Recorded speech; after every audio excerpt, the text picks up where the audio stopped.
Monatech, ouais, c'est une révolution, l'abonnement te donne l'accès. Bon, très chers amis, nous allons essayer de faire un petit truc ici pour savoir comment manipuler les fonctions dans notre parcours si puissant du livre fiscal ou encore d'Excel. Tout ce que je fais ici est disponible sur Excel. Donc, essayons un peu de créer un tableau ici. Je vais mettre, par exemple, sur première cellule, tenant cette cellule-là, je vais mettre juste le numéro, n'est-ce pas? Numéro, et ici, nous reprenons un peu le département, n'est-ce pas? Département, oui. Non, bon, tenant le nom des élèves, d'accord? Nom des élèves, le prénom, n'est-ce pas? Et les différentes moyennes des examens. Examen 1, n'est-ce pas? Examen 2, examen 3. Et ici, nous allons avoir le total. Ici, moyenne. Ici, max. Max, pour dire maximum, n'est-ce pas? Pour dire maximum. Je vais mettre un ici en majuscule. Max. Ici, pour avoir le minimum, donc 1000. Le minimum, les moyennes des élèves. Donc, prenons ici l'élève numéro 1, par exemple, il va s'appeler Jean. Élève numéro 2 va s'appeler Martin. Élève numéro 3, ici, Koudi Bali. L'élève numéro 4 va s'appeler Mohamed. Élève numéro 5. Maintenant, lui, quel nom on peut bien prendre là? Je sais pas, mettons, je sais pas, Alexa.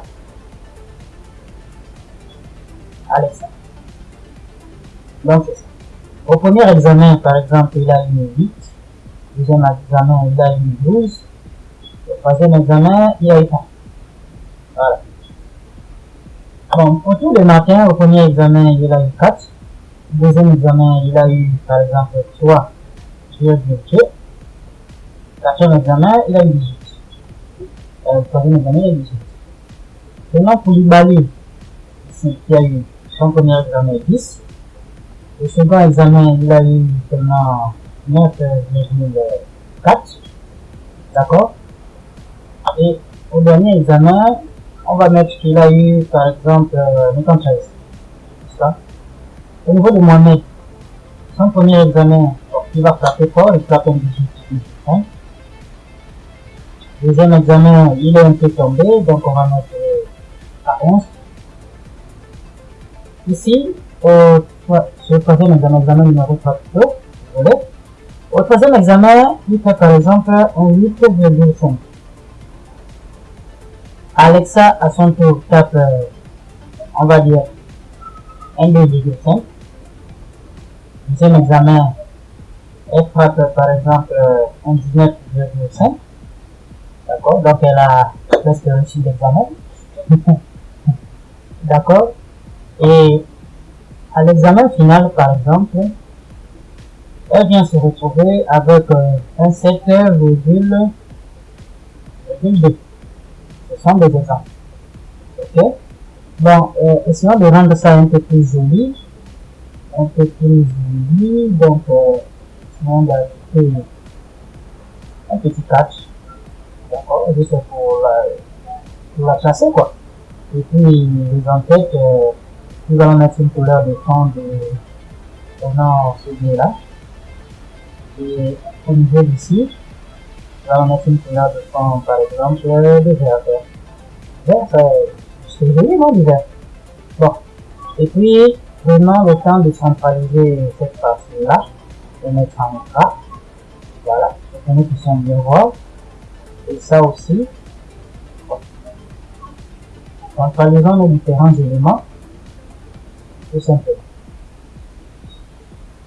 Maintenant que nous avons nos différents noms des élèves, voilà, Koulibaly, Mohamed, Alexa, Jean, Marc.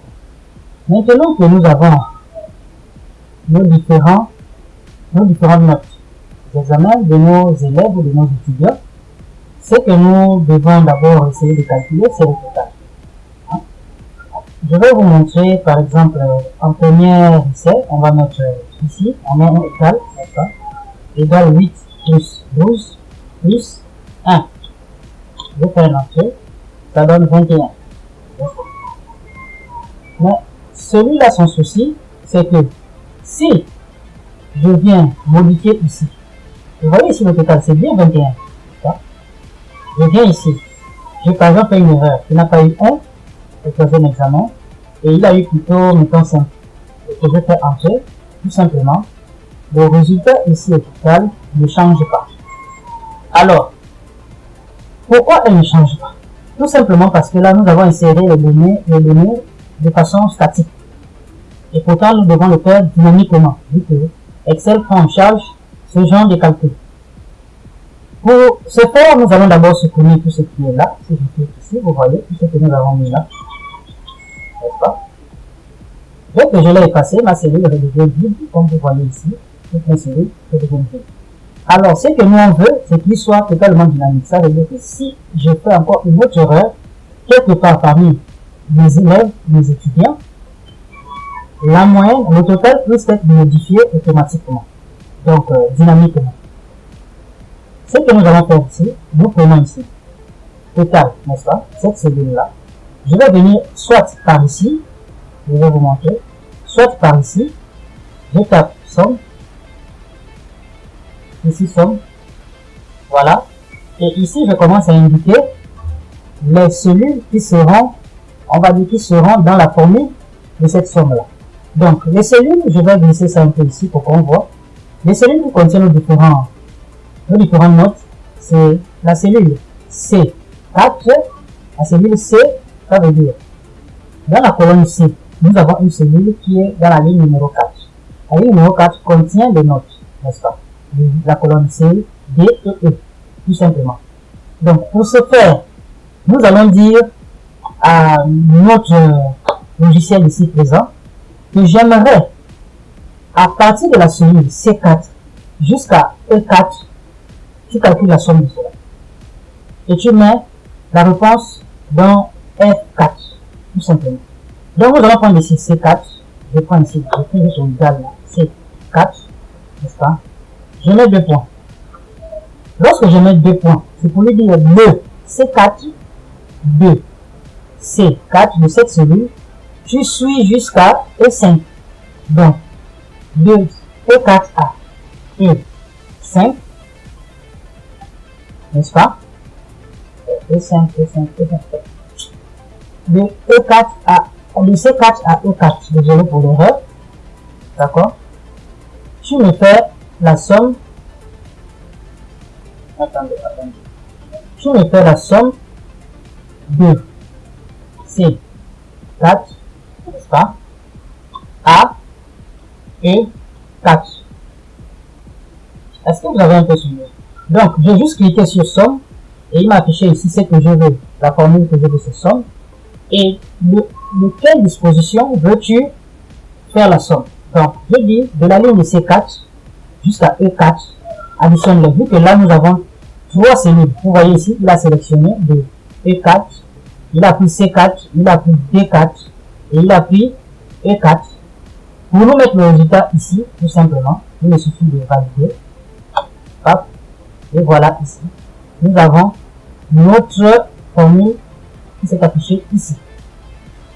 Donc, ce qui fait que si et seulement si, condition d'existence, je modifiais par exemple ici, bon, le premier examen, il n'a pas eu par exemple 8, et que je le mettais, bon, il a eu par exemple, mettons 10, là il dit ce premier examen, et que je mets OK, tout simplement, la somme ici sera modifiée dynamiquement.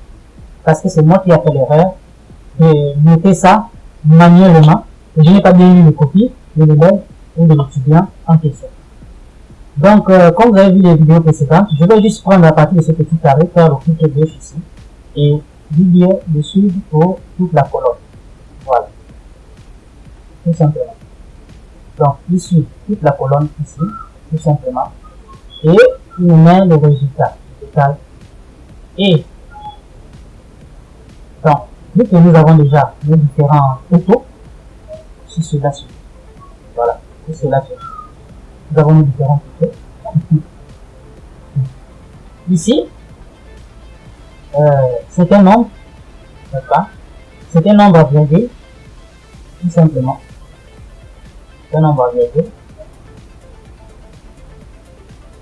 Vous voyez, comme dans la vidéo précédente ici, le collage spécial a tout simplement disparu.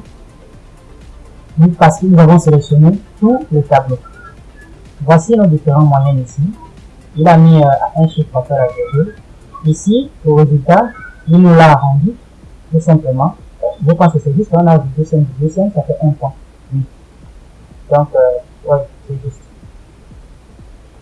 C'est totalement juste. Bon, poursuivons nos différents éléments ici. Nous aimerions avoir la moyenne. Pour la moyenne, nous pouvons aussi procéder de la même façon que nous avons fait pour le total. Mais, il y a plusieurs dispositions dans Excel. Ou comme je peux commencer par mettre un égal, ou tout simplement, je peux prendre, comme je peux cette cellule-là, et je vais lui dire, ici, je veux la moyenne, je viens ici à moyenne, j'écris tout simplement moyenne. Bon, moyenne avec le total, franchement, je sais pas si c'est normal, je sais pas, mais je pense que c'est pas évident. Nous allons prendre la moyenne, ça veut dire de cette cellule-là jusqu'à cette cellule-là. Donc, de notre famille C4 à E4, nous prenons la moyenne de ces nombres-là, de ces résultats, de ces qu'ils ont mis à l'examen. Je veux une moyenne qui va calculer automatiquement. Il me suffit juste d'appuyer sur Entrée et tout simplement j'ai la moyenne. Et je vais faire pareil que les autres. Je vais étirer ici. Voilà. Je vais étirer ici. Voilà. Vous les avez. Les différentes moyennes. Vous les occuper droit là va se bon. Il y a trop de chiffres après la virgule. Je vais venir à format de cellule ici. Je n'ai pas envie de me mettre trop de chiffres après la virgule. Je vais lui dire, bon, mets-moi juste 2 chiffres après la virgule au lieu de trop réfléchir. Je vais lui dire, mets-moi 2 chiffres après la virgule. C'est un nombre décimal, mais je veux juste 2 chiffres après la virgule parce que là, il y en a trop. Donc, je modifie ici, quand vous avez mis nombre décimal, j'ai mis 2 chiffres, je peux mettre 3. Mais moi, je veux juste 2 chiffres après la virgule. Donc, je mets OK. Voilà. Je reviens ici, je fais la même chose. Je n'ai pas envie d'avoir beaucoup d'éléments après la virgule. Donc, tout simplement, 2 chiffres après la virgule. Donc, c'est simple. Je peux aussi modifier tout cela en mettant 2 chiffres après la virgule à chaque nombre. Donc, je viens, je sélectionne mes parties, où il y a le nombre. D'accord, format de cellules. À partir du format de cellules, je vais dire, je veux 2 chiffres après la virgule pour toutes ces cellules qui contiennent les chiffres. Voilà, il a mis 2 chiffres après la virgule pour chaque élément. Ici, nous voulons calculer le maximum. Nous voulons avoir la moyenne maximum des différents examens.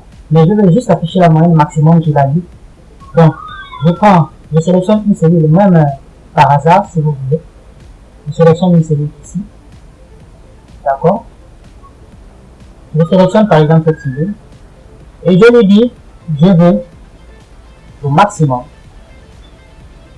Au maximum, je déplace, comme il a sélectionné ici, la cellule précédente par défaut, je veux le maximum des différentes cellules ici. Voilà.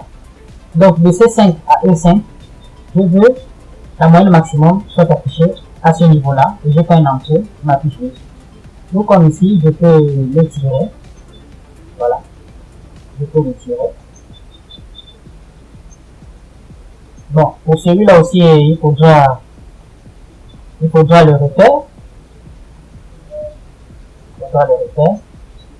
Donc, s'il sélectionne par défaut, il vous suffit juste de diriger la sélection avec le cliquet gauche. désolé. Avec le ticket gauche, ici, je prends, je réduis. Je prends ici, je réduis un instant. Voilà.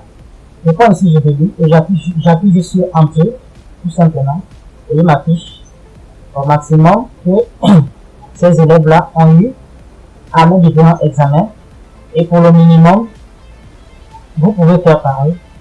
Donc, soit vous passez par ici, donc fx, soit vous mettez égal ici, n'est-ce pas? Vous écrivez 1000 pour qu'ils comprennent que c'est le minimum. Mais si vous l'écrivez comme ça, il y a plusieurs variantes de fonctions. Je vais vous montrer parce que c'est mieux de montrer que de trop parler. Donc je prends là, je mets fx, je veux le minimum ici. Donc voilà le minimum. Toutes les catégories. Voilà les différentes variantes. Donc il y a 1000 qui est là, il y a 1000.si, ça c'est une variante. Tout comme si je mets max, il y a les différentes variantes. Ici, max. Donc pour le maximum, il y a différentes variantes. En tout cas, chaque fonction a plusieurs variantes. Donc vous ne pouvez pas les maîtriser tous, mais vous allez les apprendre au fur et à mesure que nous allons travailler. Donc je peux prendre ici, je veux le minimum, je tape 1000, tout simplement, à partir d'ici. Donc voilà, on me dit, est-ce que c'est ce que je veux? Voilà. C'est bien là. Renvoie le tout petit nombre de la liste d'arguments. Donc, il faut une liste d'arguments pour qu'il puisse nous sortir quel est le nombre minimum, le chiffre minimum. Je clique, voilà, le minimum. Je lui sélectionne les cellules et je veux que tu m'affiches le minimum à partir de la cellule C4. Je prends C4, n'est-ce pas, jusqu'à E4.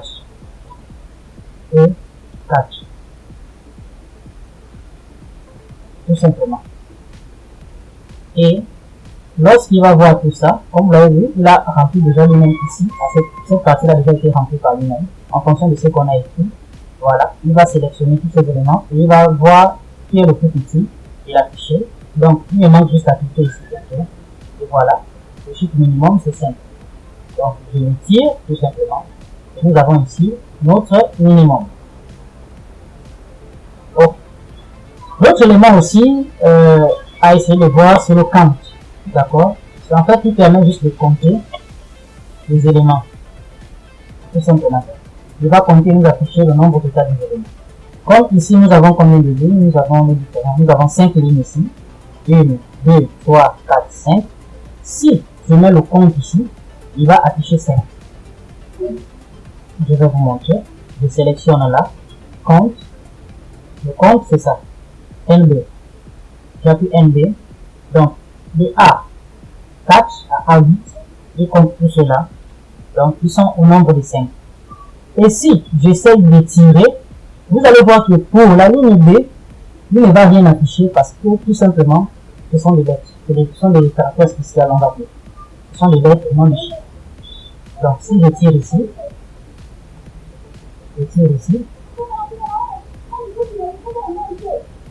vous voyez, il affiche 0. Et si je continue à étirer, vous voyez, 5, 5, 5, 5. Parce que 1, 2, 3, 4, 5. Monatech Vibes, ouais, c'est une révolution. L'abonnement te donne la